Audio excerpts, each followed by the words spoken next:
He's just an absolute genius. Well, I'm interested to see whether or not he thinks this is a conservative or aggressive draft format. You see Tom take a very conservative approach there, really not interested in any cards like Ponyback Brigade. And one thing I actually did notice about Tom's draft is that it seemed like the rest of the table was very aggressive on taking dual lands. So in a sense, Tom's metagaming that by not having much of an interest at all in them. We'll see what Ben does here, though. What I like is Ben's ability to put together decks with very little power and his ability to read signals. There are a lot of things that Ben Stark does well in Limited, and we're going to watch him work his way through his draft right now. Does he take the lands high? Does he want to be a deck like Tom Ross's where he is curving out early and often and trying to give the beatdowns? Does he take these gold cards, which Tom really just avoided? Tom saw 2 Abzan guides, just said no thank you. He did take a Chief of the Edge because I don't think he can pass that given what he was trying to draft, but he had no interest in these 3-color cards. So we'll see if Ben wants to go that route. Maybe he wants to go the 5-color route. We don't know. So we take a look at his opening pack. The Aven is quite powerful. Yeah, Ice Feather Aven is a great card, and this I think is already kind of interesting choice one. Do you first pick an Ice Feather Aven? I think Frontier Bivouac, the Tri-Land in Teamer, is the other obvious first pick here. If he's really interested in a single color strategy, he could first pick something like Feet of Resistance, but I think those are probably your picks. You see him reading the Mind Swipe there. Strong card, but not as strong as the other 3. As you see Ben looking at the 3 mentioned cards. The aggressive Feet of Resistance. He took the Ice Feather Aven. Yeah. And that is truthfully a pretty tough one to pass. That card is so powerful. It is the strongest card in the pack. So the arguments were there. Do you want the most powerful card? Do you want the best mana fixing? Or do you want the best single color card? And Ben just went for the most powerful card, and that's Ice Feather Aven. Well, there's no guarantee that this locks him into playing blue-green, of course, but it is quite a good card, and I would be very surprised if he, kind of goes without it moving forward as he takes a look at this pack here. Ooh, was there another one? There's a second Ice Feather Aven. There's another Mystic Monastery in here, but one thing if you really want to cement yourself into powerful cards is to get 2 copies of the same one. I can't imagine he'll be passing. Yeah, and he took a second one right away. So this is a nice start to a draft. Tom's start was just okay, but Ben's start is quite a bit better. Of course, Tom was trying to lock himself into, single colors, taking just a white card, just taking just a black card. But Ben has locked himself to, I don't want to say he's locked himself because that's probably wrong because he can abandon those 2 Avens, but I'd be very surprised if he did that. Well, he first picked a gold card, so he's first picking something powerful. Fortunately, it was a 2-color card, not a 3-color card, so it's not as risky. The danger behind first picking gold cards is you have to be willing to let a couple of them go, depending on what cards end up being open. However, if you first pick that gold card and then get more cards in the same color, there's really no opportunity cost there, and you just get to have that power. Pick 3 is interesting here. There's a couple options. There's Sultai Flare. It's a great green card for Ben. Embodiment of Spring is a more conservative blue-green card. And then lastly, he could just take a blue-green dual land. You actually see him looking at Mardu Heartpiercer. That's an incredibly powerful card, but it is in the 3rd color. It is in a 3rd color, but it's in a 3rd color he wants to be in. And he's going to take the Heartpiercer because now he's working his way into Teamer. Yeah, so Ben not scared at all of the playing 3 colors in this format. I think if a more conservative style, you would have seen Sultai Flare or the dual land there. You see Ben just right now, he has just taken the most powerful card in the pack with every pick. It's a heck of a start. It's 3 uncommons right in a row and 3 premium uncommons in this format. I think if you're Ben, you can't be too unhappy. Hopefully your mana works out appropriately, but this is a very, very nice start for him. I am surprised to see a 3rd pick Mardu Heartpiercer show up in the pack. Yeah, it's such a good card. And this pack is relatively dead. It's a weak-powered pack. Mardu Horde Chief is the best card in the pack if you want to keep taking the best card. If Ben is just on the best card plan, he'll do that. Otherwise, Woolly Loxodon is fine. It's in green. It's a card that Ben will probably be playing with those Ice Feather Avens. Maybe he likes Glacial Stalker more. That's just a morph. Yeah, it looks like that's the morph of choice for Ben, is the Glacial Stalker. So now you can tell at this point, he's working his way into Teamer.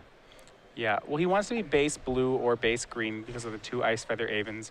I wouldn't say he's locked into the Heartpiercer right now. He can let that go. So he'd like to just keep taking green and blue cards for a while. That was a pretty weak pick for him, though.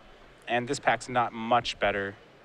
Yeah, the nice thing that Ben can do is he takes another Glacial Stalker is he's got that Heartpiercer that I imagine he would love to play, but if things don't work out his way, he can say, okay, I'll get rid of this, I'll work my way into black. Or, yeah, into black for Sultai.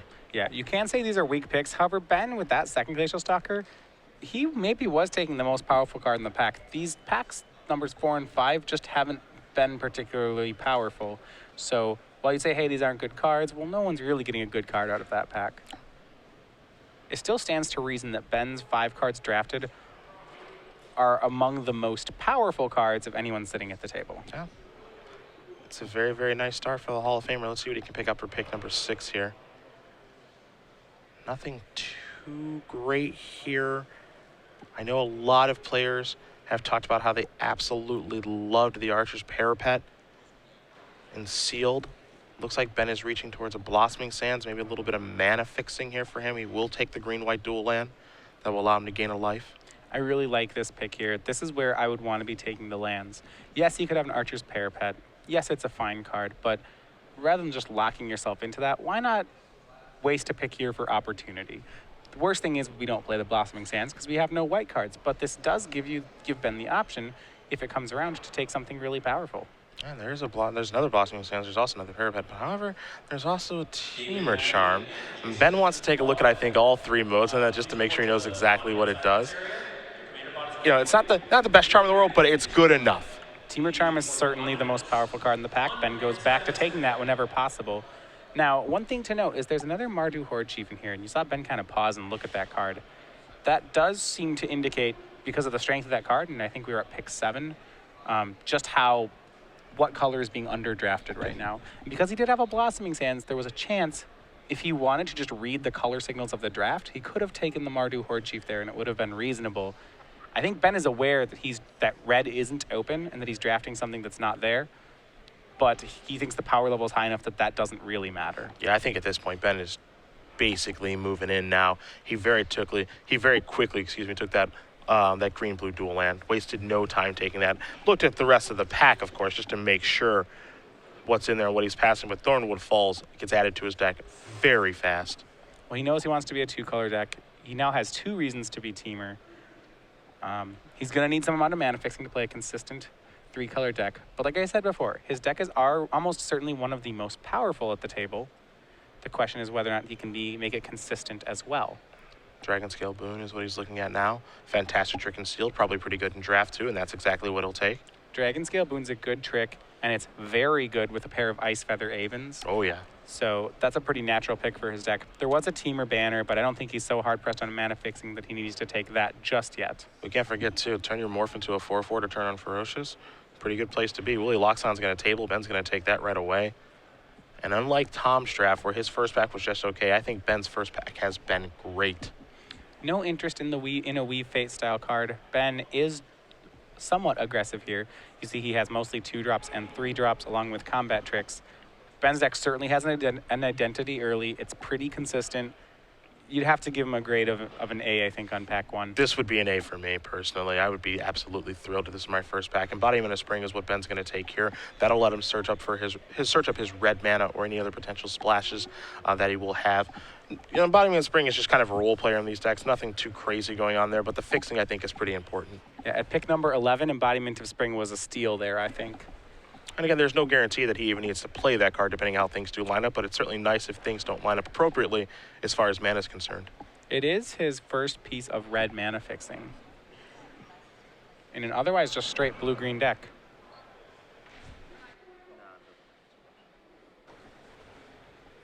Picking up a couple cards on the wheel. Tomb of the Spirit Dragon. Don't think that's a card that generally we'll see play. So as Ben's going to do his review here in just a moment, you're going to see a pretty nice Teamer deck to start things off. He's going to organize it by curve, of course. Glacial Stalker's going to go to the front. Everybody kind of has their own way of doing things. But at the end of the day, what we do know is Ben picked up about 7 to 9 fantastic cards in this pack. You saw him pick up a Howl of the Horde kind of late in pack 1, too. That one's probably not going to see play in his deck. But I think, again, if we grade this on an A to F scale, give me an A. I think I'll give him an A on this one. He's got power covered. So Teamer Charm, Mardu Horde Piercer, and the 2 Ice Feather Avens are all extremely powerful cards. They're great. Having 4 cards of that quality after pack 1, I mean, if you keep on that pace, you get 12 cards of that power level. You have to be happy having 4 of those. As far as the curve, he's got a 1, which is playable, a pair of 2s, and he has a bunch of 3s, most of the morphs, which are pretty good. So his curve's doing well. And as far as mana fixing, yeah, he has 1 duel so far. There's no evident weakness to his deck right now. I think the one thing that Ben probably knows as well is because he got that Teamer Charm so late, he probably knows that I'm alone in this archetype. And Yeah. I might not be fighting anybody, and that's very scary for the rest of the table. You got to pick 6 Teamer Charm, I believe. So he doesn't know about the 2 players to his left, but no one else. Everybody else passed on a Teamer Charm. He does. There may be a second player. He did pass a Frontier Bivouac out of the first pack. Yep. So maybe there's a Teamer guy on that side of him. If so, we'll see that play out this pack as that person will be taking all the Teamer from him. That's true. They didn't really get a lot of good cards. There's another Bivouac that was open. There's also a copy of Roar of the Challenge. So if Ben's looking for some mana fixing or perhaps a Dragon-style Twins, that's available to him. This will be an interesting pick. Dragon-style Twins is another pretty splashy card. But you see here, it's double red.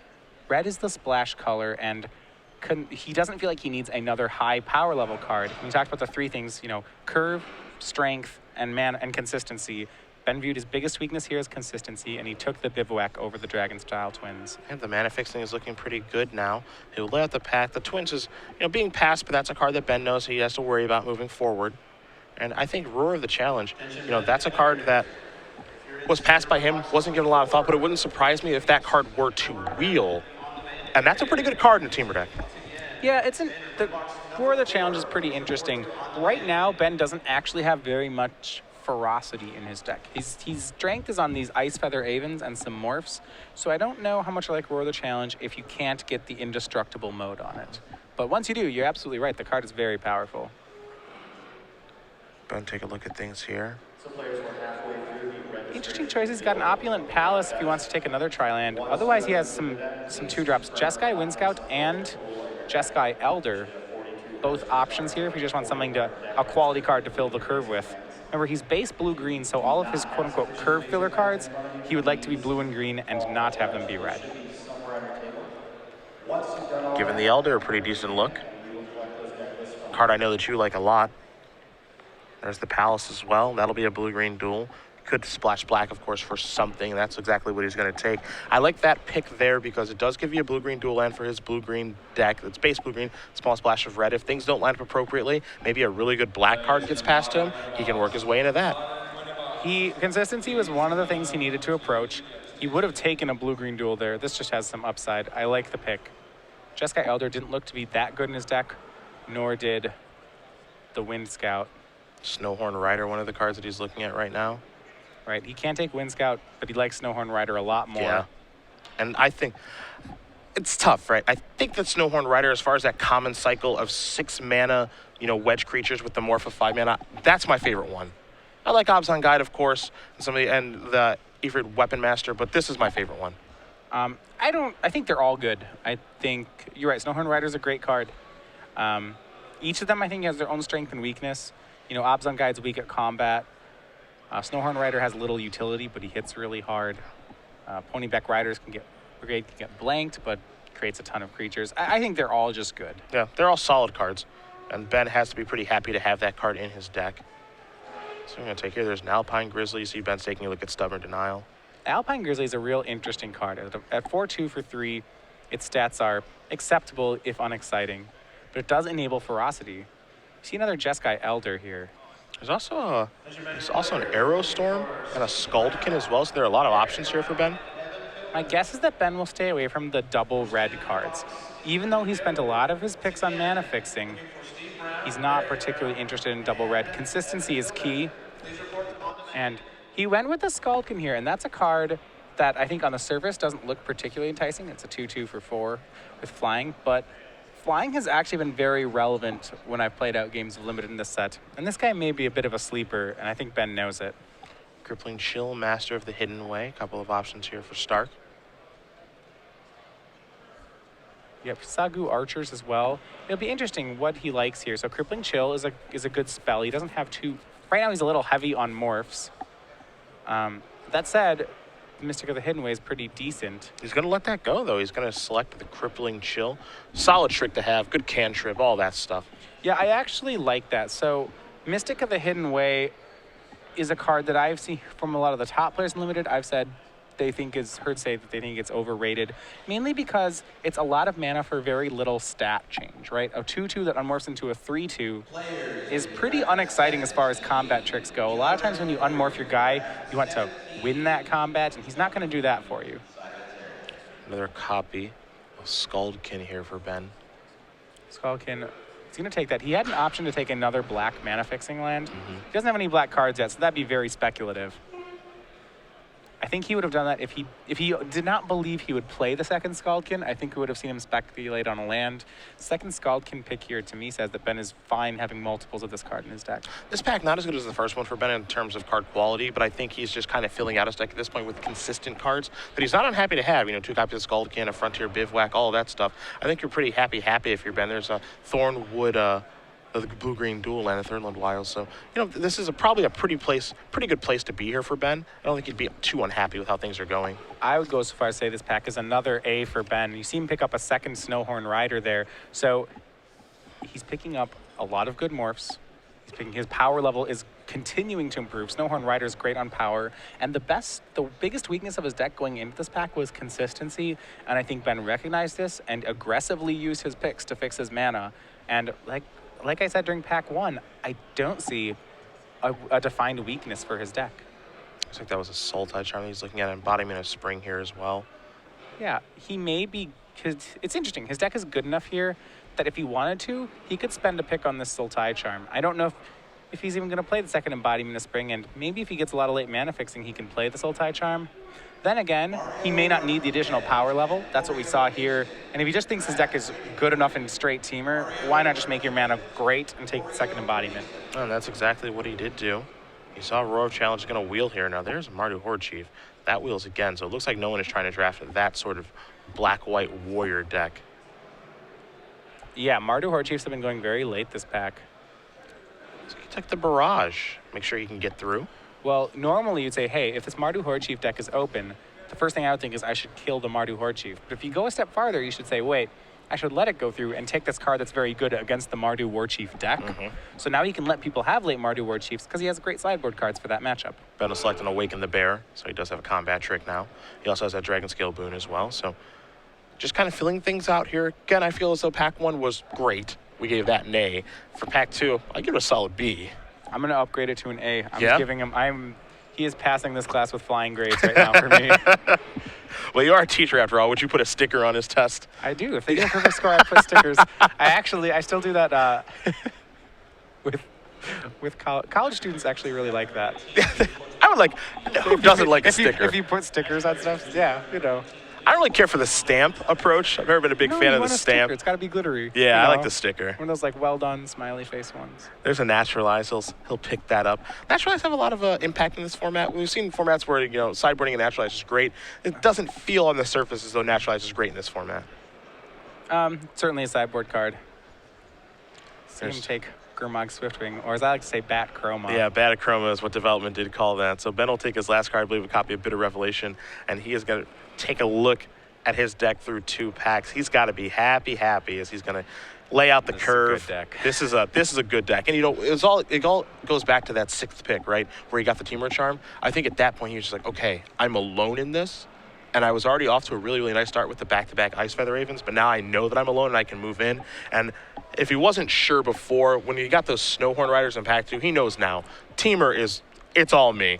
All right, so you were saying before, I'm gonna justify the grading scale right here. So pack 1, we had 4 premier power level cards. Those cards were the 2 Ice Feather Avens, the Mardu Heart Piercer, and the Teamer Charm. Well, he picked up power cards numbers 5 and 6 in the 2 Snowhorn Riders. So he has 6 cards that I think are just like legitimate powerhouses. But what he did in this pack is he picked up Mana Fixing number 2, 3, and 4. You saw him take a dual land and a 2 dual lands, an embodiment. Actually, it was 3 dual lands. My apologies. 3 dual lands and an embodiment of spring. So he picked up 4 pieces of mana fixing.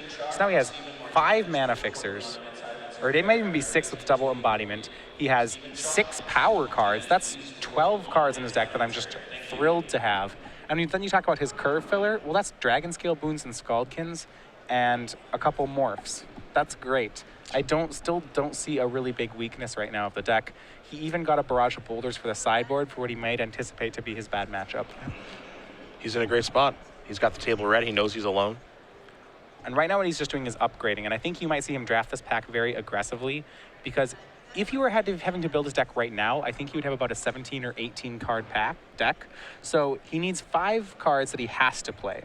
But outside of that, he's not taking cards that are generically good. He's taking upgrades. So he will probably be taking cards rather than say like more Scaldkins or something that's just average but very playable. I think he's going to take the high power level cards with high upside in the off chance that he can just run all of them and have an almost unstoppable deck on power. So what I was going to say, this is where the greats crack the perfect card for their deck. This is where the greats crack the perfect card for their deck. I think you would take the Sagu Mauler. I would take the Sagu Mauler. I would put it in my deck. Oh, man. And I would have a very hard time getting a smile off of my face if I were Ben Stark right now. Ben would have been happy with first pick Savage Punch. I'm not sure if there is a better card for Ben to open for his deck in this pack. I'm thinking of all of the great teamer cards right now. I don't know if there's a better card for him to open. Life is very good for the Hall of Famer. That is top 3 opens, certainly. Like I said, Savage Punch would have been a great first pick, but all right, well, now he's got another bomb in our deck, so we're at about 7 real good cards. Oh, boy. It's already an uphill battle having to play against Ben in Limited anyway, but when Ben has a good Limited deck, oh, me, oh, my.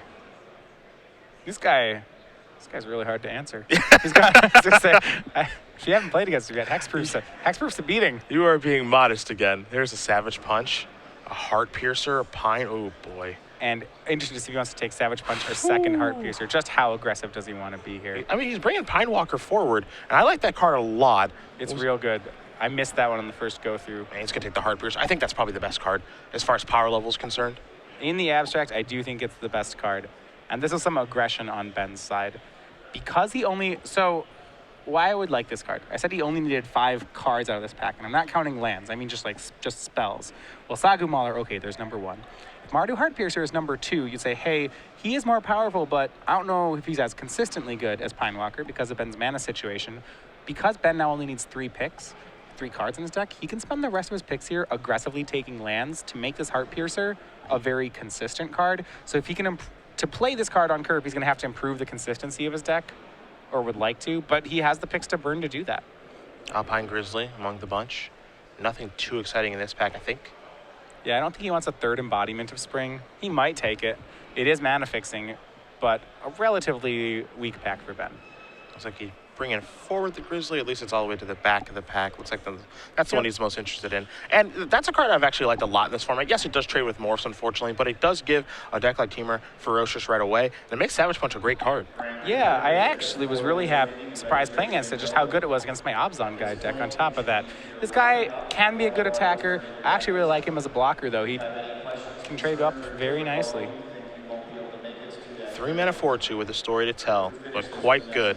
My favorite flavor part of this card is that Alpine Grizzly is an excellent combo with Awaken the Bear. Mm-hmm. See, because the bear gets angry when you wake him up, and then he just happens to be a bear. And I think that was a Snowhorn Rider. That was a Snowhorn Rider. Dragon's Eye Savants, Woolly Loxodon, Snowhorn Rider. There's also Force Away. There's Nopian Palace too. Force Away is a pretty nice card. Snowhorn Rider is a great card, and I wouldn't fault him for taking a 3rd one. But at the same time, I said if he wants to, mana fixing is key. But Force Away is something his deck doesn't have very much of. The one thing he's lacking in is removal, and it doesn't surprise me to see him take Force Away here. Yeah, it's such a good card to have. You always, whenever I'm drafting, some sort of like aggressive blue-green deck, it's like, I want that bounce spell. I want to have that trick available, and Ferocious for him is not very difficult to turn on. So I like having this available and like taking that card there. Stark will pick up a pack here. Set Adrift, Jeskai Ascendancy. And those are his picks. I think he was weak on the spell front. I think he's going to... Set Adrift seems like a pretty natural fit for his deck. Take a little look at that card. His deck is clearly not a deck that's going to be delving very much, but if he can make that cost 4 or 5 mana as opposed to the 6 or 7, then you're a little bit happier, I think. Yeah, he does have some solid morphs here he could take. Longshot Squad is solid, but his creature base is already real good as he goes with the Set Adrift. Yeah, I'm not too surprised, of course. I mean, I'm a big fan of that card. Again, if he can make it cost, 4 or 5 mana, I think he's happy. Again, 6 mana for that card, that's its original casting cost. You're not too thrilled about that, but if he can make it cost just a little bit less, it's going to be a good trick in his deck. At this point, Ben almost has a full deck. What he was really hoping here to see was something like a Swiftwater Cliffs. Doesn't have that yet. I don't think he really has a pick in this pack. Let's not forget, too, there's still a Snowhorn Rider that is kind of going around the table that he passed for the Force Away. There's a very real world with that card tables because it's very clear he's the only teamer drafter. Yeah, if he gets it, right now it's just an upgrade to his Glacial Stalkers, which it sure is an upgrade. Yes. But I think the highest thing on his list at this point is mana fixing. I imagine we'll see him snap off any duel. There's the Saltwater Cliffs I mentioned. Yep. I just think he doesn't even think too hard about this one. Yeah, he'll look at the pack, kind of get the information. But yeah, the blue-red duel is what he's got to take. He needs that fixing. That's so important for the Mardu Heart Piercers that he has in his deck. And so now he's got that now, too. Imagine will he see any duel, this or Rugged Highlands, I just think are at the top of his list of things he wants to see. So his mana is getting to the point where it's almost perfect. We know his card quality is perfect. Or at least pretty close. His creature base is great. His creature base is Sagu Mauler, 2 Snowhorn Riders, 2 Ice Feather Avens. Oh, boy. There's another Saltwater Cliff. Perfect. Whew. 2 Mardu Heart Piercers. So his mana base, his creature base is great. He picked up some removal spells that he might have needed this last pack in the Force Away and Set Adrift. And now he's going to imagine he'll make his mana perfect as well. And he's looking at Smoke Teller. He's actually giving that some thought, but yeah, he's going to go with the Swiftwater Cliffs. So now his mana is almost perfect. The nice thing for him is I think he can just get rid of those Embodiment of Springs. I don't think we need those anymore. They are not necessary. He can still play them if he wants to. They're certainly not bad, but he does have a Frontier Bivouac, 2 Swiftwater Cliffs, a Tranquil Cove, as well as an Opulent Palace, which is basically another Tranquil Cove. So he has 6 real good duels for the deck. So he picked up a copy of Trumpet Blast that pick. That one's not going to play too much of a role, but I feel like he's taking that card so he doesn't lose to that card. And he tables a Savage Punch. Yeah. Oh, wow. That's great. He's going to play it, too. I want to see if that Snowhorn Rider's going to come back. That's terrifying if it does. We got to see on camera someone Savage Punch a bear token yesterday. That's just I was really happy about that one. That's just not nice at all. The art's right there. Leave those bears alone. It was an Obzon guy doing it, so it wasn't exactly the art, but it was real close. 4. Takes the blinding spray. Yeah, nothing too exciting there. It's an expensive way to give creatures -4, so we used to get that at a lot cheaper price. Hey, you get a card. you are right about that. This is Dragon's Eye Savants. I actually like this card. He's a little aggressive for it, but I'm curious if he'll play it. It's not that bad. Yeah, certainly there's matchups where he'd want that in the board. Blinding Spray is another board card. So on top of having a great deck, Ben actually has a very reasonable sideboard. Like I said, I just don't think there's a weakness to this deck. Yeah, thankfully for the rest of the table, that Snowhorn Rider did not table. But Ben Stark's deck that he is looking at right now is absolutely fantastic. It is, it's going to be really hard to beat him. So with Tom Ross, who said I believe that he probably had two decks at the table that were more powerful and then his deck and consistent enough to run with him, I would imagine that Ben Stark has the best deck at the table right now. I would be hard-pressed to believe that someone has a better deck than him. If you look at it, Sagu Mauler, 2 Ice Feather